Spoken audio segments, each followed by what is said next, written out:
د بدخشان واخان له لارې له چین سره د افغانستان د نښلون په موخه د اسلامي امارت هڅې د کلیو د پراختیا وزارت مسؤلین وایي دغه سړک د کیندلو چارې چې افغانستان له چین سره نښلوي او 90% بشپړې شوي خو د سړې هوا او واورې ورښت له امله دمګړی د دغه مسیر کار درېدلی دی. دوی دغه راز په راتلونکي کال کې د دغه سړک د کار له بشپړېدو هم خبر ورکوي. د افغانستان اسلامي امارت د کلیو د بیارغونې او پراختیا وزارت له لوري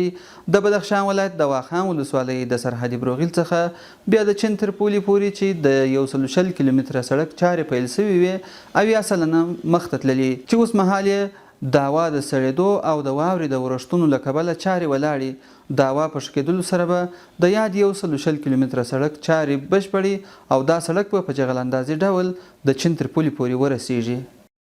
ورته وخت کې یو شمېر اقتصادي کارپوهان چین سره دغه سړک نښلېدل په اقتصادي وده او له نورو هیوادونو سره د افغانستان د سوداګریزو او ترانزیتي اړیکو پراختیا کې مهم یادوي. گام دومی و سومیش با یک سرمایه گذاری کلانتر حرکت بدن که بهترین گام و در حقیقت یکی از عاملین استقلال افغانستان از لحاظ اقتصادی شرمی است و موقعیت استراتژیکی افغانستان که دوباره پسندیده شده و سیاست ژئوپلیتیک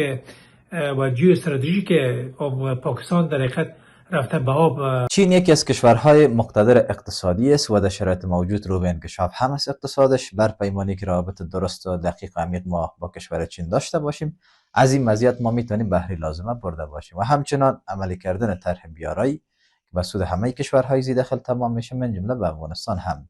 و یک بخشش میتونه خود کوریدور واخان هم بوده باشه و ما میتونیم از این مجرا کالاهای خود راحت‌تر صادر و وارد کرده باشیم. ورته وخت کې اسلامي امارت په دې وروستیو کې ویلي چې د بیلابیلو سوداګریزو لارو لټولو لپاره هڅې ګړندۍ شوي ترڅو افغانستان یوې لارې ته له اړتیا څخه خلاص شي.